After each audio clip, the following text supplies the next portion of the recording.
if I wear these, you gotta, you know what I'm saying? You playing at 21, you gotta score at least 20 if you wearing some like this. So. Yo, what's up, GQ? This is Chase B, and welcome to My Life in Sneakers. I remember my first pair of shoes that I actually went and purchased with whatever money I had at the time was the RAREST Question. I was just such a big fan of his that I wanted every pair of his shoes, just, you know, personally. I was maybe 6 or 7 years old, so, you know, from there it just kind of turned into a whole just collector's hobby type of things. I'd say that my oldest pair of shoes in my collection is probably these right here, obviously, as you can tell. This is the Air Jordan 4 Bread. It's obviously extremely vintage. This isn't the 89 pair, this is the 99 pair. And I really love this pair, man. Obviously, they have a whole lot of character to them. I remember I wore these pretty much every day on the rodeo tour like 5 years ago, pretty much to every show. So these, you know, these hold a lot of sentimental value to me. And yeah, I just love the Bread 4. I love the new ones. I get them every time they come out with the new drops and the retros and everything like that. But this is definitely my oldest pair of shoes, man. And I love these things so much. I think I wore them like the other day. I love these things right here. My newest pair that I've gotten most recently is actually these right here. They're still in the box.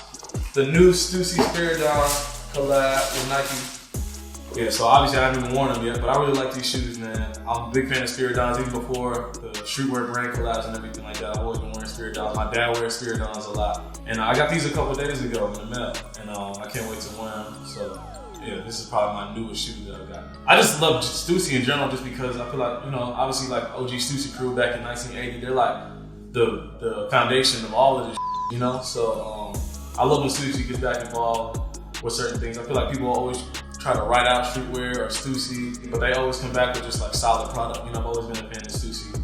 I wear it almost daily, you know what I'm saying? So yeah, I love that. The last maybe 3 or 4 years have been just non-stop collabs and with streetwear just kind of bringing their life to sneakers. The Cactus Plant Vapor Max are amazing. Cactus is also another one of my favorite brands. You know, they're obviously a lot newer than Stussy is, but I feel like the impact has been the same. You know what I'm saying? I love these also. And the Fragment collab. This is probably, other than Travis, this is probably like my favorite Jordan 1 collab. You know what I'm saying? Just with the, you know, with the Fragment, with the subtle hit on the back. I love Fragment as a brand also. So, you know, they've always done a thing with Japanese streetwear, and crossing over to America is a huge deal. So those are definitely some of my favorites right there. My flashiest pair of sneakers probably be these right here. The SB What the Dunk. Yeah, these are like a holy grail for me, so you know, I'm glad to have this. Is actually my second pair. Messed up the first one wearing them too much, but you know, obviously, if you wear the What the Dunk, you're looking for attention. You know what I'm saying? So this is probably my flashiest pair. At the same time, I feel like it's still, you know, it's not overdoing it at all. Obviously, there's a lot of patterns and fabrics and whatever on here, but I just feel like they did a great job of just putting everything together. So I would consider this my flashiest pair of shoes and one of my favorite pair of shoes of all time. So yeah, the What the Dunk is a very loud shoe, and you know, I love it, and you know, I definitely got some good wears out of it, so it's my favorite. I feel like the SB wave of the mid-2000s started a lot of sneakerheads' careers just because of like the stories and the legacies behind each pair. You know, none of them were just cool designs. You know, a lot of them were about movies or TV shows or actual skaters or, you know, whatever the case may be. And I'm glad that it's getting back to where it was now, you know, where SB's going so crazy and everything like that. But SBs definitely have a huge part to play in why I still collect sneakers to this day. It's pretty obvious. I'm gonna go with the purple Trav 4s. I still get DMs daily about these, and you know, that just kind of is what it is. I've been offered a lot of money for these shoes. I could pay for a couple of houses with these shoes, but yeah, I still just wear them. You might hoop in them, like whatever. I don't know. Yeah, this is just gang only. And this is probably my rarest pair of shoes right here. Never coming out, I'm sorry. Just, you know, going through designer, all three of these pairs right here with the brownish gray and the purple and the blue. It just kind of was about leaving something behind, you know? But just me personally, I feel like the baby blue was just a little more acceptable as far as like the masses go. You know what I'm saying? I'm glad that the purple 4 is the purple 4, you know? And just with the baby blue with whole Houston Oilers influence, and Warren Moon is like my favorite football player of all time. This just meant a lot, and I'm so glad that people, wear them and appreciate them. I remember Wale said something like, these go up there with the lightning fours, and I totally agree, So I'm glad that these released the way that they did. I'm glad that the purple fours and the brown ones are exactly where they are.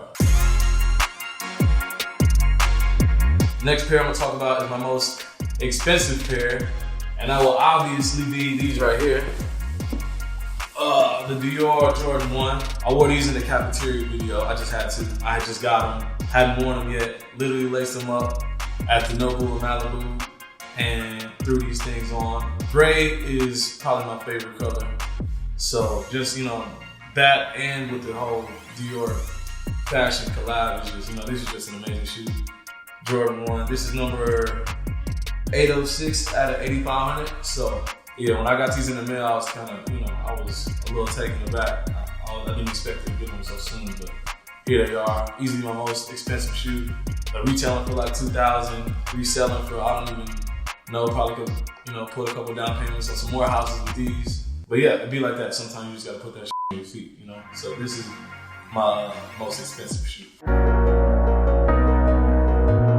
I'm gonna say my most sentimental pair of shoes, I'm gonna go with the Grinches right here, the good Kobe's, man. I actually got very lucky. I was looking for these for a long time. I was hooping the other Kobe models for a minute, and I always wanted these. I was just running around different cities looking for my size, never could find them. And one fateful day, I finally got them. And obviously, this shoe has such a different meaning now, considering what happened. Yeah, the Kobe Grinches. I just feel like this is just an amazing hoop shoe. Yeah, this was All-Star Game 2010. When Kobe probably gave everybody 40 or something like that. And rest in peace to Kobe Bryant, legend, GOAT, all of that. So this is definitely my most sentimental shoe. I'm extremely blessed to have these. If I wear these, you gotta, you playing at 21, you gotta score at least 20 if you wear something like this. So yeah, this is the most sentimental right here. Rest in peace to Kobe Bean, man, for sure. Something I traded for is these right here. The black Supreme Blazer. Actually, I traded Eric Deluxe, a fellow sneakerhead, a fellow DJ. I traded him. I had an extra pair of Fragment 1s. And I had the red Supreme Blazers, I had the white ones, but I didn't have the black. And if you're gonna have two, you might as well go for all three. So, out of the goodness of his heart, he traded me the Fragments for this pair of black Supreme Blazers. And ironically, I haven't even worn them yet, but at least I have them to say and do this video right here and say that I have all three. So, this is something that I traded for. Very good trade. I feel like it's equal, you know what I'm saying? I know in the comments, y'all feel like it might not be, but I had an extra pair, you know what I'm saying? So, you just let me know what you think about that. But I have all three pairs, still got my Fragments, still going hard in the paint. Know how that go. All right, man, GQ. Thank y'all for stopping by. This is Chase B once again. And thank y'all for checking out my life of sneakers. New music on the way, make sure you check that out. And wear your kicks, man, don't be scared. Don't be a weenie.